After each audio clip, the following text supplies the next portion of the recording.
बच्चे के जन्म के बाद कई नवजात शिशुओं को पीलिया हो जाता है, जिसे नियोनेटल जॉन्डिस कहते हैं। और ये पीलिया बड़े बच्चों और बड़े लोगों में होता है, उस पीलिया से थोड़ा अलग है, उसके होने के कारण भी अलग होते हैं। तो इसी के बारे में इस वीडियो में हम बात करेंगे। मेरा नाम है डॉक्टर दीपक और मैं बाल रोग चिकित्सक हूँ। अब जो ये पीलिया है, इसे पीलिया कब कहा जाएगा? छोटे बच्चों में, नवजात शिशुओं में अगर बिलिरुबिन जो होता है खून में, उसकी मात्रा 5 मिलीग्राम पर डेसीलीटर से ज़्यादा बढ़ जाती है तो इससे पीलिया कहते हैं। बड़े बच्चों में, बड़े लोगों में इसकी मात्रा 2 मिलीग्राम पर डेसीलीटर से ज़्यादा हो तो इससे पीलिया कहते हैं। अब ये छोटे बच्चों को, नवजात शिशुओं को पीलिया होने के पीछे की वजह क्या है? अब पीलिया भी छोटे बच्चों में 2 तरह का होता है। एक है जो जिसे फिजियोलॉजिकल जॉन्डिस कहते हैं, मतलब सादा पीलिया, और दूसरा है पैथोलॉजिकल जॉन्डिस, मतलब ज़्यादा सीरियस वाला पीलिया।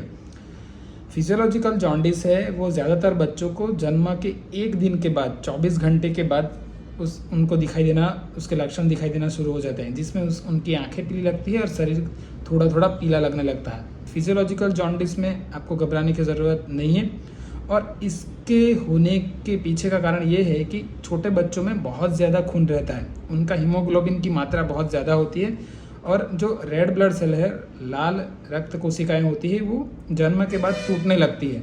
टूटने से हीमोग्लोबिन रिलीज होता है और हीमोग्लोबिन में से ही बिलिरुबिन बनता है। इसी कारण से ज़्यादातर बच्चों को जन्म के बाद ये पीलिया होता है, जिसे फिजियोलॉजिकल जॉन्डिस कहते हैं। और इस पीलिया में आपको घबराने की ज़रूरत नहीं है। ये ज़्यादातर बच्चों को, अगर माँ उसकी अच्छी तरह से दूध पिलाती है तो अपने आप ठीक हो जाता है। अब जो पैथोलॉजिकल जॉन्डिस है, जो ज़्यादा सीरियस पीलिया है, उसके होने की वजह क्या है?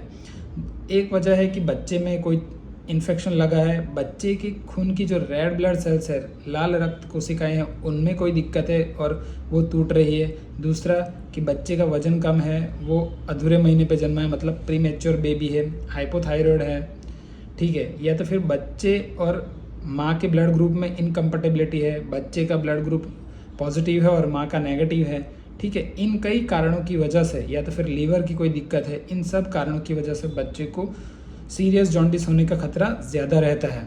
इसलिए बच्चे के जन्म के बाद उसको जांचना और देखना, बच्चे का पूरी तरह से एग्जामिनेशन करना बहुत ज़रूरी है। अब पीलिया का ट्रीटमेंट क्या है और इससे आपको घबराने की ज़रूरत है या नहीं? पीलिया का ट्रीटमेंट 2 तरह का होता है। पहले तो जब आप डॉक्टर को बच्चा दिखाते हो तो डॉक्टर क्लिनिकली उसको एग्जामिन करते हैं, और फिर अगर डॉक्टर को लगता है कि पीलिया ज़्यादा है तो वहाँ पे वो ब्लड सैंपल भेजते हैं, या तो फिर आजकल एक नई मशीन आती है जिसमें ट्रांसक्यूटेनियस बिलिरुबिनोमीटर होता है, वो स्किन पे लगाते हैं ऐसा करके, और वो अपने आप दिखा देता है। सेंसर टाइप की एक मशीन रहती है, उसमें डॉक्टर उसको देखते हैं। लेकिन ब्लड का सैंपल लेना बहुत ज़रूरी होता है। उसमें अगर बिलिरुबिन की मात्रा बहुत ज़्यादा बढ़ गई है तो डॉक्टर 2 तरह की ट्रीटमेंट करते हैं। एक होता है फोटोथेरेपी, जिसमें ब्लू लाइट में बच्चे को रखते हैं, और दूसरा है एक्सचेंज ट्रांसफ्यूशन, जिसमें बच्चे के खून को बदला जाता है डोनर के खून से, ठीक है।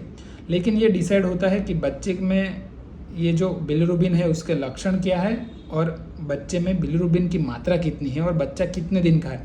इन सभी पे ये निर्भर करता है कि बच्चे को कौन सा ट्रीटमेंट मिलेगा। ज़्यादातर बच्चों को फोटोथेरेपी से राहत हो जाती है, लेकिन अगर बिलिरुबिन की मात्रा बहुत ज़्यादा बढ़ गई है, बच्चे के दिमाग पर उसका असर शुरू हो गया है, तो फिर ब्लड का एक्सचेंज भी किया जाता है, और इसमें डोनर का ब्लड लेके बच्चे को ब्लड को रिप्लेस किया जाता है, ठीक है। इसलिए जब भी आपके बच्चे को पीलिया लगता है तो आपको घबराने की ज़रूरत नहीं है। आपको नज़दीकी बच्चे के डॉक्टर की सलाह अवश्य लेनी चाहिए।